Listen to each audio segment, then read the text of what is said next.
So I was working at Gannett. I was working at this big newspaper company at the time. And I was working both for local papers, but I also had this kind of weird hybrid job where I worked on a bunch of corporate initiatives as well. And one of those initiatives was mobile strategy. And in researching mobile strategy for the company, I realized that mobile coupons were a huge, huge, huge opportunity. Everybody in the newspaper industry kind of knows the writing is on the wall for preprints and FSIs and circulars. You know, it's a huge revenue stream for newspapers, and they are still one of the best ways to distribute coupons and content like that.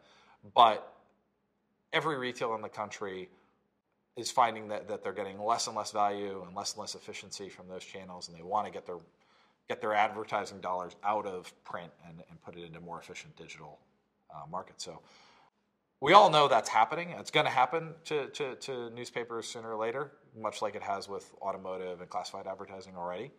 And so I, like a lot of people, said, let's get out ahead of it. Let's build something cool and unique in the coupon space. And it was sort of around that time that I was also having this very personal experience of saving all the coupons to my phone. And it's funny, like the two didn't even really intersect until eventually I realized I wanted to start a business.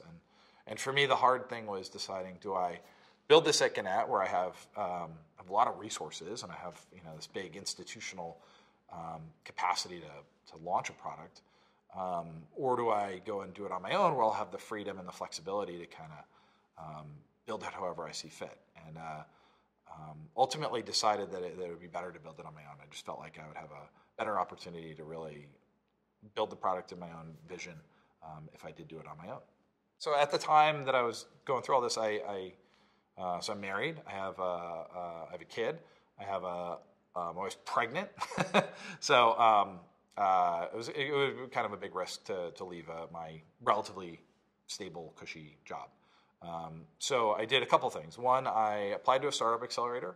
So in Philadelphia, there's a great startup accelerator called Dream It Ventures, and applied to that. I sought out one of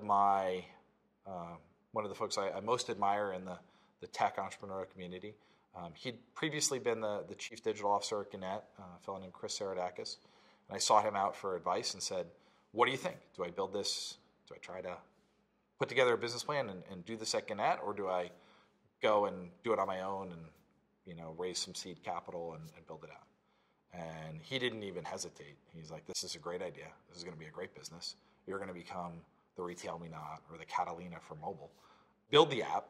If you can build it, if you can get it launched and it's good, I'll invest in it. I'll get my friends to invest in it, and we'll help you build a great business. And so that's what we did. I got into Dream It. I quit my job, went without a salary for 6 months. In that period, we built the app, launched it, and raised our first round of seed capital, which was about $1 million.